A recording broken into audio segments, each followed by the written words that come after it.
सैनिकों द्वारा यीशु को क्रूस पर चढ़ाने के बाद अविश्वासी यहूदी नेताओं ने पिलातुस के पास आकर कहा, उस भरमाने वाले यीशु ने जब वह जीवित था कहा था कि मैं 3 दिन के बाद जी उठूंगा। किसी को उस कब्र की रखवाली करनी चाहिए ताकि उसके चेले आकर उसके शरीर को चुरा ना ले जाए और उसके बाद कह दे कि वह मुर्दों में से जी उठा है। पिलातुस ने कहा, कुछ सैनिक लो और जाओ, अपनी समझ के अनुसार रखवाली करो। अतः उन्होंने कब्र के द्वार के पत्थर पर मोहर लगाकर और सैनिकों का पहरा लगाया, जिससे कोई शरीर को ना चुरा सके। यीशु को दफनाने के दिन के बाद सबत का दिन था। यहूदी याजकों ने यीशु की कब्र पर जाने की अनुमति किसी को भी नहीं दी। सबत के दिन के बाद अगले दिन सुबह कई महिलाएं यीशु के शरीर पर सुगंधित द्रव्य डालने के लिए उसकी कब्र पर जाने के लिए तैयार हुई। अचानक एक बड़ा भूकंप हुआ, क्योंकि प्रभु का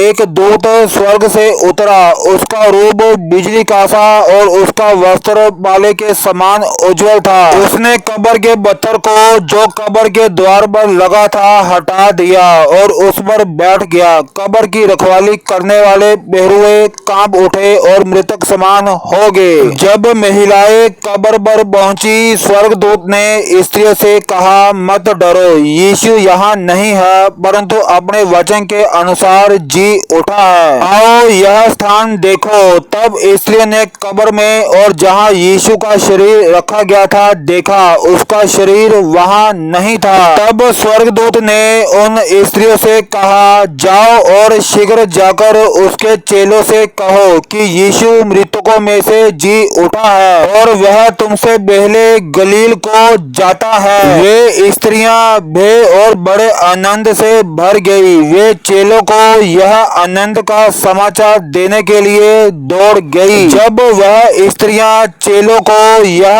आनंद का समाचार सुनाने के लिए जा रही थी तो मार्ग में उन्हें यीशु दिखाई दिया। उन्होंने उसकी आराधना की। तब यीशु ने उनसे कहा, मत डरो, मेरे चेलों से जाकर कहो कि गलील को चले जाए, वहाँ मुझे देखेंगे। आमीन। हमारे प्यारे स्वर्गीय पिता परमेश्वर जी और उनके प्यारे पुत्र प्रभु यीशु मसीह जी, इन वचनों के द्वारा आप सभी को बहुत ताकत से आशीष दे। आमीन।